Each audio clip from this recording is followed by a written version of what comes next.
Permanent solution లేదా? కేంద్రం జోక్యం చేసుకోదా వీటిలో? కేంద్రం జోక్యం చేసుకుంటుంది. జిఆర్ఎంబి మీటింగ్ 18th ఆగస్ట్ రోజు ఉంది. జగడానికి శాశ్వత ముగింపు అని ఉంటే మంచిదే, కానీ త్వరలో వస్తుందని ఆశించడం మనం కరెక్ట్ కాదు.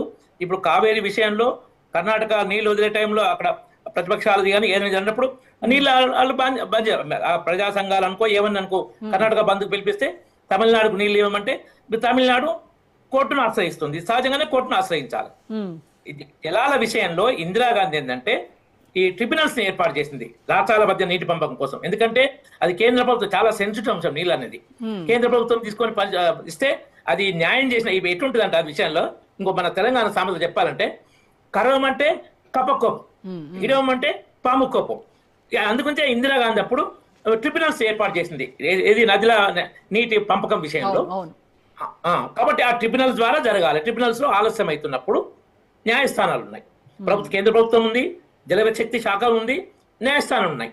ఇంతకుముందు కేసీఆర్ ముఖ్యమంత్రి ఉన్నప్పుడు అక్కడ మన సంగమేశ్వర దగ్గర 800 ఫీట్ల నుంచే నీళ్లు తీసుకోవడం కోసం జగన్ ఒక ప్రాజెక్టు లిఫ్ట్ ఏర్పాటు చేస్తుంటే అప్పుడు మన ప్రాంత అధ్యక్షుడు బీజేపీ అధ్యక్షుడు బండి సంజయ్ లేఖ రాస్తే అప్పుడు కేంద్ర జలశక్తి మంత్రి మీటింగ్ ఏర్పాటు చేసిండు 5th ఆగస్టు రోజు.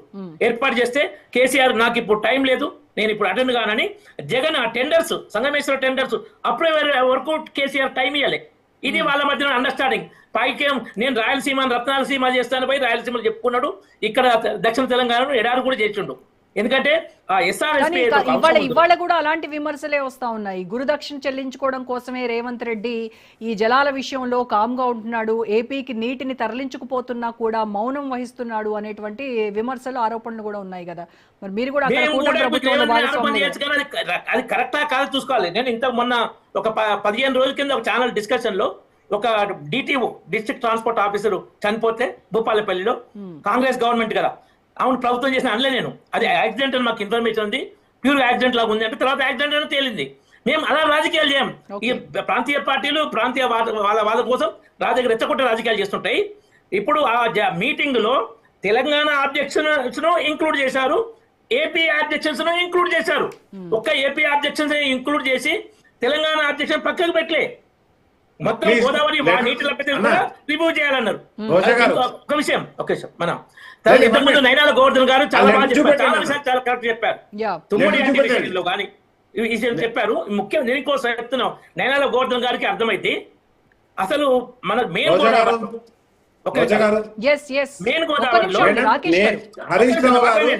హరీష్ రావు గారు లెటర్లు చూపించారు, జిఆర్ఎంబిలో ఏం పెట్టారో. ఒకవేళ తెలంగాణ అబ్జెక్షన్స్ కూడా దాంట్లో పెడితే దయచేసి రామరెడ్డి గారిని ఆ లెటర్ చూపించమని నేను విజ్ఞప్తి చేస్తున్నా. నేను ఇప్పుడు నెట్ లో కొట్టిన ఇన్ఫర్మేషన్ ఉంది, ఇన్ఫర్మేషన్ వద్దన్నా లెటర్. హరీష్ రావు ఏమైనా చూపిస్తాడు చెప్పాలంటే తప్పని చెప్పండి.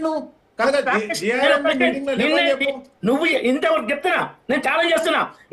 హరీష్ రావు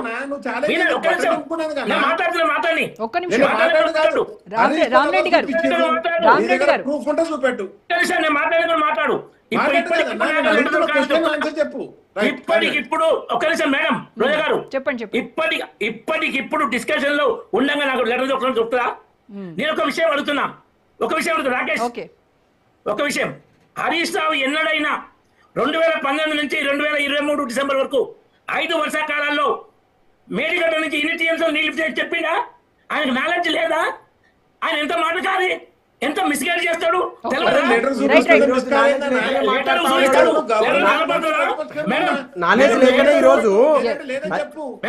ఈ డ్రామాలు